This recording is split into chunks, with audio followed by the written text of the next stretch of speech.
All right, so we'll get started. Welcome to this Star Wars talk that Kent is going to give here. I'll just give him a quick introduction, and then we'll go. There might be other people joining. They're all working their way down from the observatory. So this is Ken Hunter.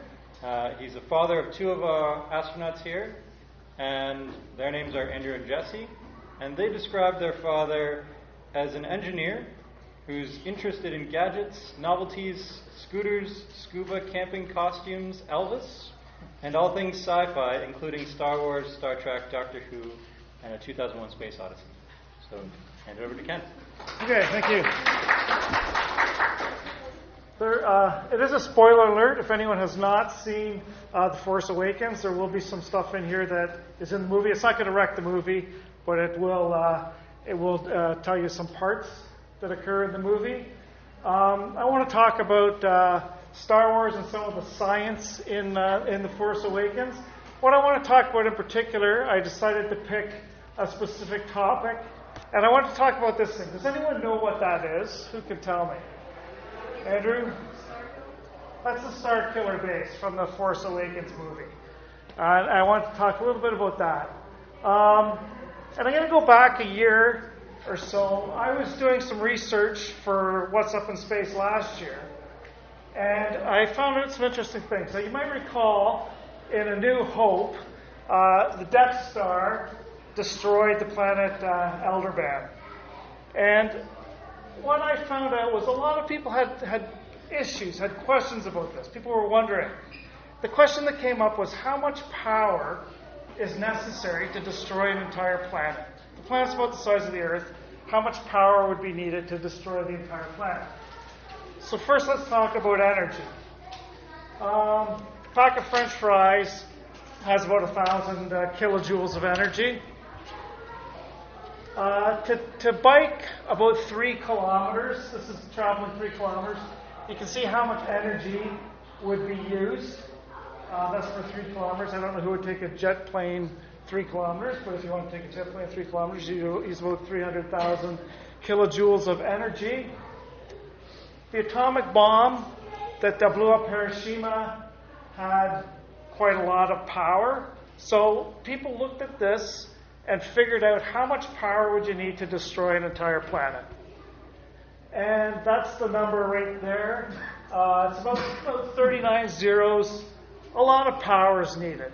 So people were saying to themselves, how can the Death Star possibly have that much power? How is that possible? And this was viewed by many people as a huge flaw in the first movie.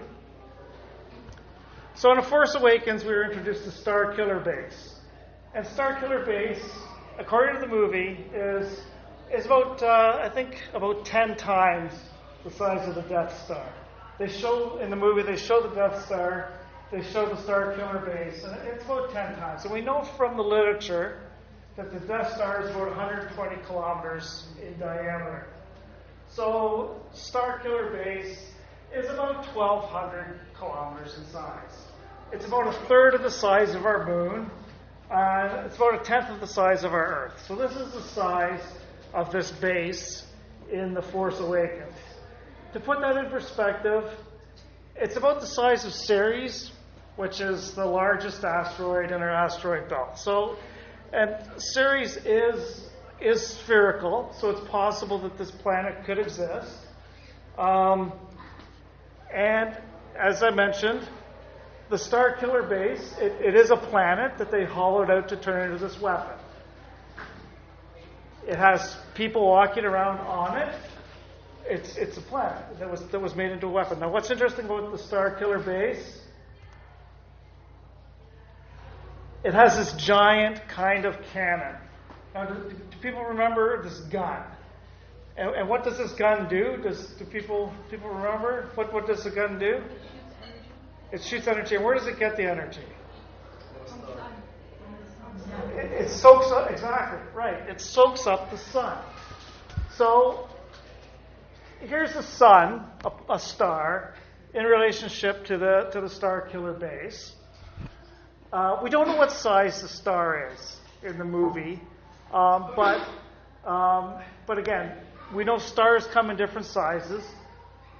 But people and people talk about this stuff on the internet. People are saying the sun is about the size of our sun because it's yellow, the same color as our sun. So the star in the movie was about the same size as our sun. And so the Starkiller base sucked this whole sun into the Starkiller base. Does anyone know who this is? Einstein, yeah, that's right. Einstein. Now, he had a theory about energy. Energy is related to mass times the speed of light squared. And if we take Einstein's theory and look at energy, we're going to find that that's the amount of energy right up at the top that we would get if we sucked an entire sun up into this weapon. So that's great. That's more than enough to destroy a planet. That's enough to destroy lots of planets. So this question, where do they get the energy, that's 39, I think that's 39 zeros. This question has been solved. We know now that this Starkiller base has more than enough power to destroy a planet. So that's a good thing, right? That question's answered. So will this thing, what do people think? Will this thing work? No, I've got a thumbs down here. Who thinks this is going to work? This whole concept. But like they need to stir up a star that's super solid. Well, let's take a look at what scientists are saying. Is this going to work? I don't know. Remember this guy? What does he think? Does he think this is going to work? No. Even these guys, this is George Lucas and Steven Spielberg. Even they don't think this is going to work. So, that's okay. Come in if you want. So the question is, why isn't this going to work? Why are people saying this is not going to work? It's a great idea. They've got lots of power. I'm going to ask you guys, but I'm going to give you some things to think about first of all. Does anybody know who this is? Isaac Newton. Yeah, I had a hint if people can figure it out, but it is Isaac Newton. He had some laws. I'm going to ask you guys, are there any laws maybe that Isaac Newton had that are being broken? Did you ever... I'll just, let's see here. I want to think about the size of this thing compared to the size of a sun. Is there anything here that might be a little bit impractical? It is small. I want to look at the size of this cannon. They've hollowed out this planet. Think about our planet. Is there anything here that might be difficult to believe? Where does it get the power? Even if this thing is not 100% effective, it needs some kind of radiator. It's sucking up all this sun. Where does it get? Where does the heat go? Why isn't it like a big sauna bath? Does anyone know who that is on the right there? Aaron knows. That's Darth Vader, by the way, in a sauna. For those that don't know. In the movie, as somebody mentioned, they suck up the sun. So they're orbiting this sun, and they're going to suck it up. What's going to happen there? So what I wanted to do, what I thought would be more fun, instead of me saying why this might work or might not work, does anybody? I saw this chap here had his hand up. Does anybody have any thoughts? Why would this work? Is this breaking any laws? Is this breaking any science? Does anybody have any comments or anything they want to add, or does everybody think this will work? Who has a thought? Do you have a thought? Do you think this will work? Why? It would be hard for all the mass of the sun to fit inside. So the size. So they've got to take all that, and that's a good point. They've got to take all that energy and somehow. Whoops! I'll try to go back. Somehow they got to get all that to store it on the planet. That seems a little hard. Anybody else have any ideas? I thought there might be some ideas. I think you had your hand up earlier. Did you have an idea why it might not work? Well, I had the picture of Newton. That's okay. Anybody have any ideas why it might not work? What about the heat? Wouldn't that heat up if it's absorbing the sun's heat, and that will just go up what's absorbing heat? That's exactly right. The planet, no system is going to be 100% efficient. Even if this thing is 99.99999% efficient, the heat in the Starkiller base is just gonna be global warming gone mad. When I was researching this, I found website after website of people outlining reasons why this wouldn't work, and everybody had a different reason. Do you have another reason there? Well, yeah. Also, building on that heat thing, it doesn't look very realistic because even though they have the whole star sucked in, the planet's covered in snow. It was an ice planet that they converted over. Yeah, why doesn't it heat up? Yeah, that's a good point. What do you guys think is going to happen when this thing starts? It's orbiting the sun, and they say very specifically that they're sucking up the sun. They don't say that they're sucking up a star. They say in the movie very specifically that they're sucking up a sun. What's going to happen to the orbit? Anybody have any thoughts? The mass of the Starkiller will increase. That's right. Actually, that's a very good point. The mass is going to increase, and it's going to move because mass, you're going to have the center of gravity going to where the center of gravity was originally. And Newton's law, when it's shooting out energy, it's going to be moving backwards. Anyone else have anything that they think might not work? Everybody sort of thinks this might work. Tim, you must have an idea. Will this work? Are you going to talk about that regulator that they destroy at all? Pardon me? Are you going to talk about that regulator that they destroy at all?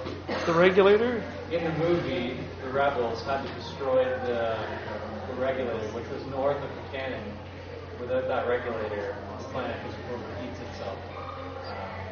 I just thought it was interesting that they decided to do it that way. Okay. Like they have some kind of device that can control the sun inside the planet. Without that device, then it overheats. Okay. Okay. Any other thoughts? I can. Yep. Do you have a point there? Where's Uncle Mike? He's not here. Come here. Let's go find Uncle Mike. Yeah, well, that's a good point.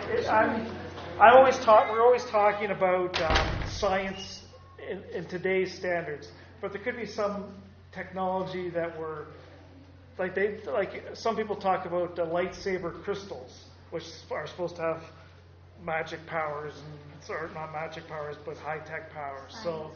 Science powers. So there is another element that might not be taken into account that could account for some of these things.